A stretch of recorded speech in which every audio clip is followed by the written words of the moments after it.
I was the last one to know that Vanessa had become a mother. When I arrived at the hospital, I saw her instructing the servants, "Don't spread the news about me giving birth, otherwise, Benjamin will definitely come back and cause trouble." I had liked her for 10 years, and a year ago I confessed to her. At that time, she said, "When you finish your studies and come back, I'll be with you." I thought it was utterly ridiculous. This time, unlike before, I didn't make a scene, nor did I question her about why she had lied to me. Instead, I got on a plane and left the country again, agreeing to marry the girl who had recently been pursuing me. From then on, I no longer liked Vanessa. Chapter 1. Vanessa. Blocking the news like this won't help. If Benjamin suddenly comes back, he'll still find out. Inside the hospital room, a young woman was speaking to Vanessa. Vanessa was holding a baby in her arms, her body still somewhat full after giving birth. There was coldness in her eyes. If he comes back, so be it. If he really finds out, I'll explain it to him. Right now, I'm only worried that if he knows too suddenly, he won't be able to accept it and will come back making trouble. After all, you all know how much he used to like me. He caused scenes many times. I froze at the doorway of the hospital room. Yes, I used to like her very much. If there was any man around her, I would immediately drive him away. If she spoke a few more words with another man, I would question her if she didn't like me anymore. That's true. Everyone knows how he behaved. The woman smiled. Then in the next moment her face was touched with worry. Then when you get married, will you also block the news? Vanessa kissed the baby in her arms. We'll see when the time comes. Just as she finished speaking, Jordan came out of the bathroom with a towel. Vanessa, come wash your face. Oh wow. Vanessa, you really are lucky to have such a good fiancé. No wonder you were willing to have a child out of wedlock for him. My heart tightened sharply, almost stopping. Jordan was once my best friend. Before I went abroad, I had asked him to take care of Vanessa for me, but now, he had become Vanessa's fiancé. I never thought that the kind of melodramatic plot I had seen on TV would actually happen to me. Suddenly, I didn't know whether I should go in or not. If I went in, what right would I have to question Vanessa? After all, she and I had never officially been together. A year ago, she had only promised me, "When you finish your studies and come back, I'll be with you." I pulled out my phone and tapped on Vanessa's profile picture. She hadn't contacted me for a long time. The last time she sent me a message on WeChat was a week ago. She had asked me if I had eaten, and I replied that I had, even sharing with her something amusing from abroad. It was a stray kitten I had seen by the roadside, but she never replied. I sent her a message, "Vanessa, what are you doing?" Just after I sent it, Vanessa's phone rang inside the hospital room. She picked it up, glanced at it, but didn't reply. Instead, she simply turned off the phone. Her friend sitting beside her saw the message and smiled. "Why didn't you reply?" Vanessa held Jordan's hand, gently stroking it, her voice indifferent. "There's nothing worth replying to. I've always hated him. If it weren't for the fact that he's my father's adopted son, I wouldn't have pretended with him. The only person I've ever liked is Jordan." Chapter 2. I don't even know how I managed to walk out of the hospital. I only remember stumbling and staggering, bumping into several people along the way. When I reached the entrance, I ran into another one of Vanessa's friends. She was holding a bouquet of flowers, and when she saw me, surprise flashed in her eyes. "Benjamin, when did you come back to the country? What are you doing here?" Her two questions made me recall what had happened not long ago. I had just finished a year of studying abroad, so I returned home. After getting off the plane, I wasn't feeling very well, so I came to the hospital. I never expected such a coincidence, that I would just happen to pass by the ward where Vanessa was staying. I wanted to say something, but I didn't know what to say, so I simply ran away. It wasn't until I got into a cab that I realized a cruel fact. The person I loved no longer belonged to me. She had deceived me, and my best friend had deceived me too. I couldn't understand why. Just then, Vanessa called. "Benjamin, have you come back?" Her voice was as gentle as always. If it weren't for the fact that I had come back this time and witnessed everything with my own eyes, I might still be kept in the dark by her. "Yes, I'm back," I replied softly. "Why didn't you tell me in advance? I could have come to pick you up. My friend just said she ran into you at the hospital. What were you doing there?" "Seeing a doctor." For some reason, I still didn't want to expose her. Maybe deep down, I still had a trace of expectation, hoping she would tell me everything herself. "Then let me come find you." I just happened to be near the hospital. Not long after, Vanessa's car stopped steadily in front of me. She had already changed out of her hospital gown and even put on makeup. When she got out of the car and noticed me observing her, she quickly smiled and said, "It's been a whole year since we last met. You still look as handsome as before, but I've gained weight. Benjamin, you won't dislike me, will you?" I didn't rush to respond, because I had noticed the tattoo on her collarbone, J1997308. It was Jordan's initial, followed by his birth date. A chill swept over me. A year ago, Vanessa herself had made that promise to me. She had acted like she really liked me, even taking me into her room and kissing my cheek. She had smiled and said, "Benjamin, we grew up together. You should know how I feel about you. Don't worry. I'll wait for you to come back." But now, she had deceived me. "No, I won't." When she heard my reply, she let out a sigh of relief. "That's good. Let me take you out for dinner first, to welcome you back." Chapter 3. After getting in the car, I noticed a man's shirt in the back seat, along with a baby's bottle. That was left behind when my friend and her husband came to visit me last time. Vanessa explained hastily. I remembered what she had just said in the hospital room. I couldn't understand. Why would she say she liked me, yet at the same time be with someone else and even have a child?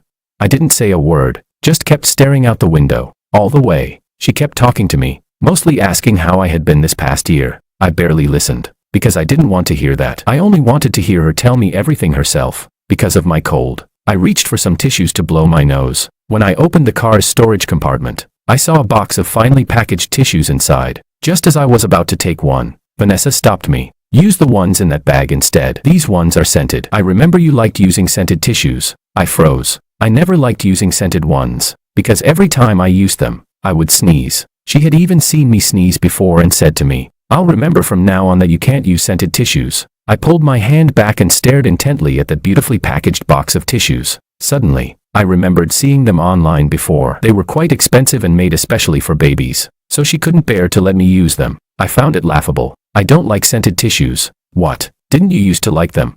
Vanessa still hadn't realized something was wrong. I didn't want to say another word, so I closed my eyes and pretended to sleep. When we got to the restaurant, Vanessa ordered 3 dishes. "Eat more. You just got back. You must be exhausted." I looked at the dishes on the table, unable to start, because every dish had celery in it. I had never liked celery. She had clearly remembered before, I never ate celery, and she would always pick it out for me. But now, she didn't notice how I looked. She just kept eating and talking on her own. "By the way, why did you come back now? Didn't you still have time left before graduating?" She had forgotten everything. She had forgotten what I didn't like to eat, forgotten that I couldn't use scented tissues, and now, she had also forgotten the promise she once made to me. I picked up a piece of beef with celery and forced myself to eat it. I graduated. Before I could finish speaking, her phone rang loudly on the table. On the screen, the name flashing was, "Husband." Panic flickered in her eyes. She quickly grabbed the phone, lowered the volume, and answered. I didn't know what the person on the other end said, but she replied, "I'll be right back." After hanging up, she looked at me and said, "My friend has a problem. I need to go over. Benjamin, could you eat on your own first? Tomorrow I'll hold a proper welcome dinner for you." Before I could respond, she had already picked up her bag and left. Watching her leave, it felt as though my heart had been stabbed with a sharp sword. For the past year, I had counted down every single day, eagerly waiting to return home and be with her. But now, everything was gone. Her promise to me had dissolved like foam. Chapter 4. I was adopted by the Sue family when I was 10 years old, because my father and Mr. Sue were good friends. And when my father was diagnosed with cancer, he entrusted me to Mr. Sue. When I first arrived at the Sue family, everyone except Mr. Sue treated me poorly. Since I was adopted, the maids and even Mrs. Sue felt they didn't need to respect me. I could only live cautiously in the Sue household. At every meal, I didn't dare to eat too much. At school, I had no pocket money and didn't dare to ask for any. I remember once, when I hadn't eaten all day, I secretly went to the kitchen at midnight to find something to eat. The maid caught me and scolded me harshly. That was when Vanessa Sue suddenly came home and stood up for me. She said, "Who gave you the courage to treat the young master like this?" That was the first time I saw her. Later, I learned that she was the eldest daughter of the Sue family. She was 6 years older than me and already in high school. After that, she would come home every day with her around. No one dared to bully me. She always said, "Benjamin, I'll protect you." And then, on the day I became an adult, she stumbled drunkenly into my room. She kissed me on her own. She said she wanted to be my wife. From then on, I always kept in mind that I would marry her. Just as I was thinking of this, I received a message from Jordan on WeChat. "Have you come back yet? Just so you know, Vanessa and I already have a child. We're getting married next month." Normally, he still pretended, saying he was taking good care of Vanessa for me. But in this moment, he didn't bother to act anymore. Chapter 5. If this had been before, I would definitely have gone to make a scene with Vanessa, because in my heart, I had always remembered what she told me on the day I became an adult. I believed she liked me. Every time I caused trouble afterward, she would northwest longer get close to the men around her. But this time, I didn't want to make a scene, because I just felt so tired. I turned off my phone and found a hotel to stay in. Then I sent a message to a talent scout who had contacted me before. I told him I was willing to become a singer. Back when I was abroad, he had noticed me and kept inviting me to join his company. He said I had great talent for singing and would definitely become popular. But I had always been preoccupied with Vanessa, so I turned him down. He quickly replied, "You finally came around. So when will you be back?" I thought about it. This time I had returned very suddenly. Originally, I wanted to give Vanessa a surprise, but instead, she had given me such a huge one first. I had even planned to visit Mr. Su today, but now I didn't feel like it anymore. After all, he had raised me for so many years. I still decided to go see him, so I told the scout I would return in 3 days. The next day, I prepared to go back to the Su family, but Vanessa contacted me first. She said she was hosting a welcome dinner for me at the clubhouse and would come pick me up right away. Originally, I wanted to just tear everything open and refuse to go, but then I thought, if Mr. Su found out that way, it wouldn't be good. Before leaving, I still wanted to avoid causing trouble as much as possible, so I gave her my address. Soon, she came to pick me up and drove me to the clubhouse, but she didn't go in with me. Instead, she said, "You go in first. I still need to pick someone up." Chapter 6. After entering the private room, the originally noisy voices instantly quieted down, and everyone looked at me in surprise. Someone whispered, "Why did he come? Didn't Vanessa say that today is supposedly his welcome party?" But in reality, it's to celebrate her having a baby. Although their voices were very low, I've always had good hearing, so I heard it clearly. "Benjamin, come sit here." One of my friends suddenly greeted me. He, Jordan, and I were classmates, and we used to be quite close. Now it seems obvious that he also knew about Jordan and Vanessa. Yet over the past year, despite staying in touch with me, he never once told me. I forced down my emotions and went over to sit. Before long, Vanessa arrived, with Jordan following behind her. As soon as they appeared, the atmosphere became lively again. Some gave gifts, some offered flowers. Vanessa quickly said, "Stop giving them to me. You should be giving them to Benjamin. He's the real main character today." The moment she said that, I noticed Jordan glaring at me viciously. Everyone had been keeping things from me, treating me like a fool. Clearly, they all used to be so close to me, and even said that Vanessa and I would surely end up together. The emotions in my chest surged, and I stood up and went straight to the restroom. I splashed cold water on my face, and just as I raised my head, I saw Jordan in the mirror. "You saw the message I sent you yesterday, right? Benjamin, Vanessa doesn't love you anymore. Let her go. For the sake of the friendship we used to have, can't you just let me have her?" I had just wanted to respond to him when he suddenly pulled out a dagger and viciously slashed his own wrist. Blood gushed out at once. He threw the knife to the ground and looked at me with a face full of grievance. "Benjamin, Vanessa and I truly love each other. Please don't hurt me." Just as he finished speaking, Vanessa walked over. Chapter 7. Benjamin, are you crazy? Vanessa rushed over, shoving me hard and helping Jordan up. "I'm sorry, Vanessa. It's my fault. Just now Benjamin asked me if I was with you, and I couldn't hold back, so I admitted it. That's why he had an emotional breakdown." Jordan's pale face spoke weakly. As soon as Vanessa heard that, her anger erupted. "Benjamin, how can you be so vicious?" "Yes, I'm with Jordan. So what? What business is it of yours?" I stared in disbelief at the two people before me. One was my once best friend. Before I went abroad, he said to me, "Benjamin, don't worry, I'll take good care of Vanessa for you." And one was the woman I once loved the most. Before I went abroad, she said to me, "When you finish your studies and come back, I'll be with you." But they both betrayed me. I now even doubt that. Before I left, they had already planned to be together. But why? Why did they have to deceive me? If they truly loved each other, couldn't they have just told me earlier? Why did they have to hurt me? "Benjamin, I've put up with your tantrums before, but this time you actually hurt Jordan. Apologize now." I didn't cut him. I looked at Vanessa. She never used to treat me like this. Now, for Jordan's sake, she lashed out at me and no longer trusted me. "What are you still denying? I saw it with my own eyes." She screamed at me. "Vanessa, forget it. I'm fine. Let's just go to the hospital." Jordan's weak voice broke in. "No, he must apologize to you. I've had enough of pretending this whole year. Let's just tear the mask off now." Watching the two of them echo each other, I found it laughable. The two people I once trusted so much had both changed. "Fine, I'll apologize. Jordan, I'm sorry." "Kneel down and apologize to Jordan. He's my fiancé now, and I won't let him be wronged." Vanessa's words shattered my heart completely. I gave a cold laugh, turned around, and left. Someone once told me, promises are the most useless words in this world. Only actions matter. I didn't believe it then, but now, I do. I took a cab to the Su family home, intending to visit Mr. Su one last time before leaving. On the way, I got a video call from Vicky. "Benjamin, look, the tulips by the road are so beautiful. England is so nice. Are you really not coming back?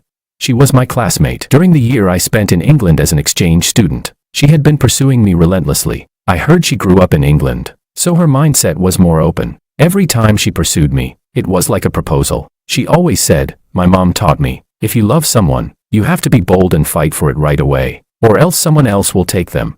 I'll come back. In 3 days, I'll be back. At those words, her eyes lit up. Chapter 8. When I arrived at the Sue household, the maids were wrapping wedding candies. The house was decorated everywhere with the red character for double happiness. Young master, you're back.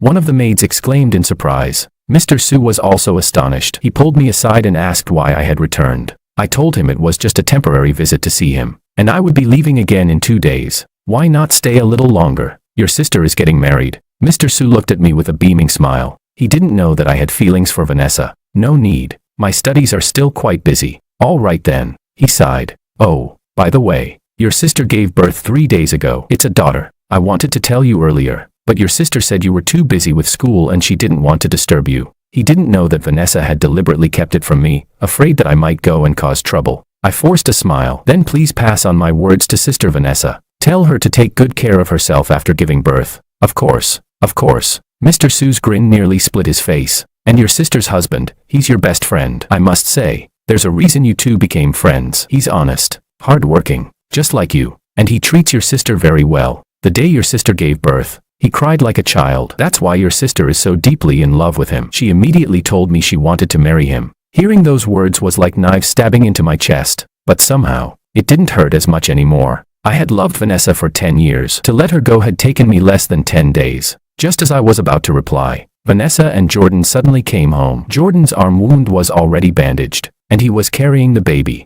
Vanessa glanced at me coldly. Without a word, she pulled Jordan into their room. Why won't she even greet you? Wasn't she the closest to you before? Hearing Mr. Sue's words, I thought back to the past. Vanessa and I had always been close. She would sneak me out at midnight for late-night snacks, spend her allowance to buy me a phone. She even gave me a car the year I was admitted to university. At the time she said, Benjamin, I don't want anyone to look down on you, so I'll make sure you have everything. Everything she did for me had clearly shown how much she loved me. So I couldn't understand, was 1 year apart enough to make her stop loving me? Or was it that she had never loved me at all? Seeing me stay silent, Mr. Sue stepped in to ease the atmosphere and said he would take me to see Vanessa's baby. Chapter 9. When I walked into the room, Jordan and Vanessa were smiling as they soothed the baby. The moment Vanessa saw Mr. Sue and me, her smile vanished. Jordan greeted Mr. Sue politely. Benjamin, look, this is your sister's daughter. Isn't she adorable? I followed Mr. Sue over and glanced inside. The baby lay in the crib, fair-skinned with big eyes, indeed very cute. I remembered how Vanessa once told me, Benjamin, I really like daughters. If I end up with you in the future, I definitely want to have a daughter. But now, she had a daughter with someone else. Sensing Vanessa's gaze on me, I forced a smile and asked her, Vanessa, what's the baby's name? Joy Fu. Jordan answered before she could. Vanessa said she hopes her daughter will always live happily, so she chose this name. I froze, because long ago, Vanessa had told me, our daughter will be called Joy Lu. It will mean she will always live happily. Suddenly, it all felt painfully ironic. Not wanting to stay any longer, I excused myself, saying I felt unwell, and turned to leave. I went into the garden to clear my mind. I used to come here whenever I was unhappy. Back then, Vanessa would always accompany me, talking with me, playing Ludo with me. Lost in thought, I didn't notice when Vanessa appeared at my side. What's wrong with you? I found it laughable that she even had the nerve to ask me that. She knew perfectly well. Vanessa, have you forgotten the promises you once made to me? I looked into her eyes. Once, I loved her deeply, but now my heart felt as still as water. Her brows furrowed slightly, her tone cold. Those were just jokes. You and I are too far apart in age. We're not suitable for each other. Her words struck me as contradictory. If the age gap between her and me was too big, then wasn't the age gap between her and Jordan just as big? Jordan may be younger, but he's mature and responsible. So, Benjamin, stop thinking about me. I don't like you. As your sister, I sincerely hope we can still get along in the future. I hadn't expected her to use the word sister in front of me. Once, she had told me, Benjamin, don't call me sister. I want to be your wife one day. She held out a card. Take this. You know what I mean. Let's part ways peacefully. The sight of that card stabbed my eyes like a blade. A cool breeze brushed against me. I let out a bitter laugh and accepted it. Fine. I won't come back again. I turned to leave, but she called after me. If you have time, you could at least stay for my wedding before leaving. No need. I don't have time. I walked away. As I got into the car, I took one last look at the house. Vanessa and I had lived here together for more than 10 years. We used to love eating fried chicken and playing video games together in the room. Now, in that very room, she was smiling with Jordan while they soothed their baby. Love is a false proposition. Perhaps only with the right person can one ever find its true answer. Chapter 10. I rescheduled my flight for tomorrow afternoon.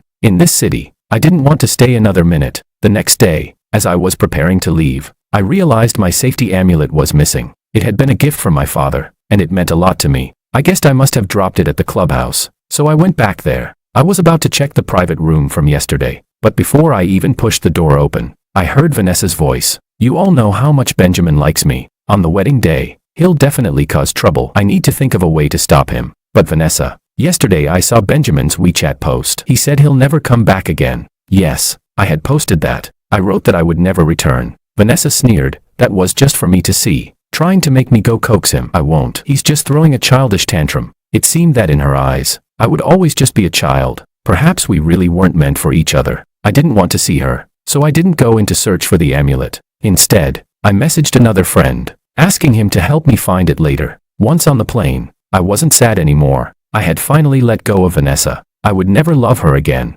When I landed, Vicky was there to pick me up. She ran over and gave me a big hug. It's so great. You're back again. Let's go eat. I just got my driver's license. I can drive you. She was a strong and cheerful girl. Before this, I had always avoided her, rejected her, but she kept pursuing me. I truly admired her for that. Once we got in the car, she immediately started chatting away in the glove compartment. I bought tissues just for you. They're unscented. When she took me to dinner, she even told the waiter in advance not to add celery to any of the dishes. I was shocked. I hadn't expected her to know I disliked celery and scented tissues. She noticed me staring at her and laughed. Why are you looking at me like that? It's nothing. You look like you're thinking, are you realizing that I'm actually pretty and suitable for marriage with you? Yeah. Hearing that, she jumped up from her chair, eyes wide. You said what? I said yeah. You're willing to marry me? Yes. Oh my God. I'm not dreaming, am I? She rushed into my arms, hugging me tightly. Before, I was too obsessed with the idea of love. I believed only by loving someone deeply could you be with them. But now I realize, being a good match is what matters most. Vicky makes me happy. And like me, she loves singing. That's what makes us suitable. Chapter 11. Vicky and I quickly got engaged and set a wedding date. I even went with her to buy rings and choose her wedding dress. She was so happy, and she took pictures and sent them to someone. This is my cousin. We're very close. I told her I finally got the one I love, Benjamin. We'll be happy together from now on. Right. I ruffled her hair. Of course we will. After all that, I went to find the talent scout from before and joined their company. Since I had a musical background, I quickly released my first original song. Vicky even reposted it on Weibo, proudly telling everyone that it was her husband's song. On Vanessa's wedding day, I didn't go back. Mr. Su called, asking me to come, but I told him I was also getting married and was very busy. He was shocked and asked who the girl was. I didn't tell him, only said that he could come to my wedding. Right after hanging up, I got another call from my friend, the one I had asked to help me find the safety amulet. The amulet is with Vanessa. Today I tried to get it for you, but she said you have to come get it yourself. Hearing that, I felt Vanessa was being inexplicably unreasonable. She had been the one who gave me the card, telling me never to return again. Why was she now insisting I come back for the amulet? Is she there now? Put her on the phone. Soon, I heard Vanessa's voice on the other end. Today is my wedding, and you're really not coming. I've already left. I won't ever come back. I spoke softly. As for the amulet, please hand it over to my friend, or just mail it to me. She paused, then replied, it's something so valuable. If it gets lost, that would be a big problem. I'll feel better if you come get it yourself. Vanessa, you were the one who told me never to come back. I reminded her, and the amulet is mine. Even if it's lost, that's my own business. So please just give it to my friend. There was sudden silence on the line, until I heard Jordan calling her to enter the wedding ceremony. Only then did she speak again. You have to come take it yourself. Then she hung up. I had no choice but to tell my friend to go home. I truly couldn't understand, why did Vanessa insist I personally return for the amulet? Chapter 12. After that, Vicky and I were busy with our wedding preparations. I didn't pay much attention to things back home. About a month later, I got a call from one of Vanessa's friends, Benjamin. Tomorrow Vanessa is holding a 1-month banquet for the baby. Do you want to come back to see her? I didn't know why she was asking me, since she clearly knew Vanessa and I had already fallen out. I'm not going back. I was about to hang up when suddenly Vanessa's voice came through the phone. Benjamin, Have you been busy lately? You won't even come to your niece's 1-month celebration. Vanessa, you're really contradictory. You told me never to come back. I promised you I wouldn't. Now you're asking why I'm not attending, and you're still holding onto my amulet. What exactly are you thinking? Vanessa stayed silent, didn't answer my question, and directly hung up. I blocked that number too. I didn't want to have any more contact with them. Later, I went to the company. Since my recent song had become popular and earned me a lot of money, my boss talked with me about future plans. He also said that one of my fans had been silently donating large sums of money to support my music. I didn't know who it was, but I was truly grateful. Then I went home, where Vicky had already prepared dinner for me. Smiling, she said, "Come eat." "Oh, in a couple of days my cousin is coming to visit me. When she does, let's eat out." I nodded and didn't ask further, but when her cousin arrived, I never expected it to be Vanessa. Chapter 13. The moment she saw me, Vanessa froze. I froze too. After a few months, she had gained some weight, probably because she hadn't yet recovered from giving birth. "Vanessa, this is the boyfriend I told you about. His name is Benjamin, and I'm about to marry him." Vicky held my arm as she introduced me. With a loud thud, Vanessa's bag slipped to the floor. When did you two meet?" Vicky hadn't noticed anything strange yet and smiled. "Benjamin and I are classmates. You don't know how hard he was to chase. For a whole year he never agreed, because he said he already liked someone. But luckily, I never gave up, and in the end, he agreed to marry me." Vanessa stared hard at me, but said nothing more. Throughout the entire meal, she stayed silent. Vicky kept putting food into my bowl. In one dish, the waiter had added celery. She immediately frowned. "Waiter," I said, "no celery. My boyfriend doesn't like celery." Hearing that, Vanessa suddenly looked up at me. "Didn't you always eat it before?" I ignored her, only turning to Vicky. "Baby, how did you know I don't like celery?" "Because every time you ate at school, you reminded the staff not to add it. That's how I knew." In truth, Vanessa had known I disliked celery. She had just forgotten. Vanessa fell silent again. I didn't know what she was thinking. Chapter 14. That night, Vicky brought Vanessa to our home. She let her stay in the guest bedroom. Vicky kept chatting to her about our upcoming wedding. Vanessa's expression looked unpleasant. She only said she wanted to rest and went into the room. Only then did I have the chance to ask Vicky, "How come Vanessa is your cousin?" "She always has been. I just grew up abroad, so I never went back much." "Then, you also know about me and her." "Of course I know." She grinned brightly. "Why else do you think I invited her here?" "I wanted her to see with her own eyes that you're with me now, to make her regret leaving you." "Benjamin, you're very important to me. I won't let anyone look down on you." "Aren't you afraid something might happen between me and her?" "I'm not afraid. I like you, and I know your personality." Her words warmed my heart, and I hugged her tightly. The next morning, Vicky went out to buy breakfast. Vanessa came into my room. "You're doing this on purpose to get back at me, aren't you?" She sneered. "Benjamin, stop with these little tricks. I won't ever like you again." "I don't understand what you're talking about." I looked at her, thinking she was being ridiculous. "Benjamin, you didn't show up at my wedding, or at my baby's 1-month celebration. Now you let me find out you're getting married. Isn't it all just to spite me?" "Well, clever of you. At least now you've learned to try different methods." She laughed while speaking. "But your tricks won't work on me." I suddenly laughed too. "Vanessa, did you take the wrong medicine? Vicky and I truly love each other. Before this, I didn't even know you two were cousins." "You." Her face instantly darkened. "Benjamin, didn't you used to love me so much? You said it yourself. That was before. I don't love you anymore. By the way, since you're here, give me back my amulet." Her expression stiffened. She pulled it from her bag and tossed it at me. "Fine. If you don't love me anymore, then I don't have to worry about you bothering me." Just as she finished, Vicky returned. Right in front of Vanessa, I handed the amulet to Vicky. "My dad once said, when you meet the person you love most, you give this to her. That way, both of you will live safely and peacefully." I had once planned to give it to Vanessa. Luckily, I realized in time that she wasn't worth it. Vicky happily accepted it, while Vanessa's face turned icy cold. She stood up and left immediately. Chapter 15. I thought Vanessa would just leave, but unexpectedly, she came to my company to find me. The first thing she said was, "I'm your fan. I've given a lot of money to support your songs." I never imagined it would be her, but why would she tip me? "Well then, thank you, Vanessa." My words darkened her face. She hesitated for a few seconds before speaking again. "Jordan and I are preparing to divorce. He despises me for losing my figure, but I thought, if it were you, you would never dislike me." I looked at her in astonishment. "So why are you telling me this?" She bit her lip and lowered her head. "I just wanted to say, you have a chance now. You don't need to stay mad at me. Break up with Vicky. I'll fulfill the promise I made you before. Let's be together." Hearing this, I wasn't only surprised, I found it laughable. Did she think I was a trash bin? That she could throw me away whenever? and then come back to pick me up. Vanessa, are you joking?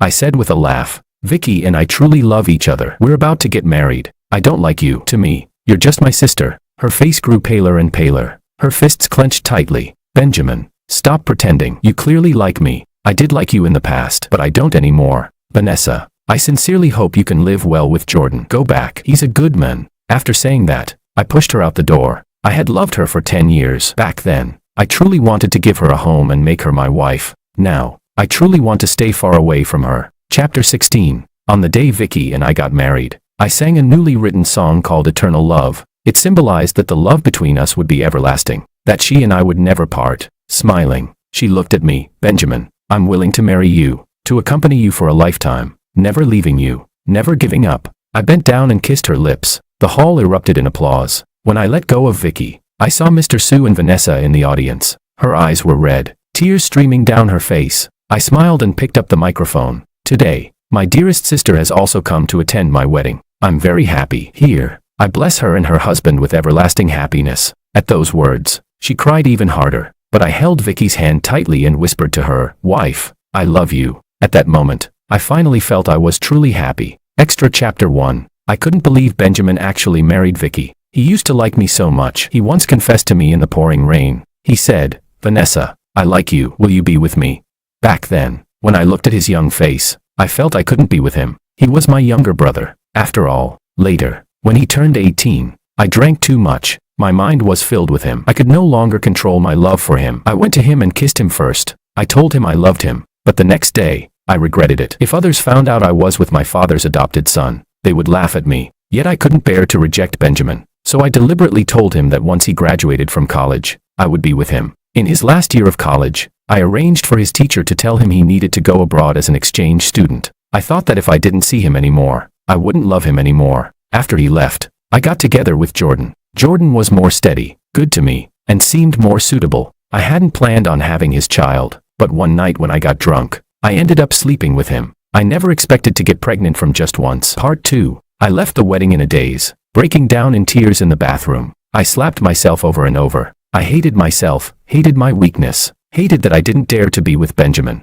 And because of that, now he was married to someone else. He would never belong to me again. Back then, I knew Jordan had hurt himself. I had deliberately lashed out at Benjamin. I wanted him to leave and stop bothering me. But when he really was about to leave, I regretted it. I didn't want him to go, but I also didn't want to break up with Jordan. After all, we'd been together so long, and we had a child. Only after Benjamin truly left did I realize I never actually liked Jordan. The one I liked had always been Benjamin. I deliberately refused to give him back his amulet, deliberately wanted him to come get it himself. I deliberately had my friend call him about the baby's 1-month banquet. I thought he would act the same as before, come to me and cause a scene. Say, "You can't be with anyone else. You're mine. Vanessa, didn't you say you loved me?" But he didn't. He only said he was too busy to come back. When I came to England and saw that he and Vicky were getting married, I kept comforting myself, saying he must be doing it to spite me. But he wasn't. He wasn't. Part 3. I went to find Benjamin again and told him all of my thoughts. After listening, he showed no expression. He only said calmly, "It's all in the past." Yes, it was all in the past. There was no going back. It was all destroyed by my own doing. I returned to my country and divorced Jordan. He took half my property, completely revealing his true colors. He admitted he had always been after my money and never cared about the child. I broke down completely and cried on the spot. I regretted it so much. I regretted not daring to love Benjamin boldly. And because of that, I had completely lost him. To distract myself, I chased thrilling, extreme sports. I went bungee jumping, but the rope malfunctioned, and I crashed hard. For the rest of my life, I could only sit in a wheelchair. This must be my retribution, because those who betray true love will always face retribution.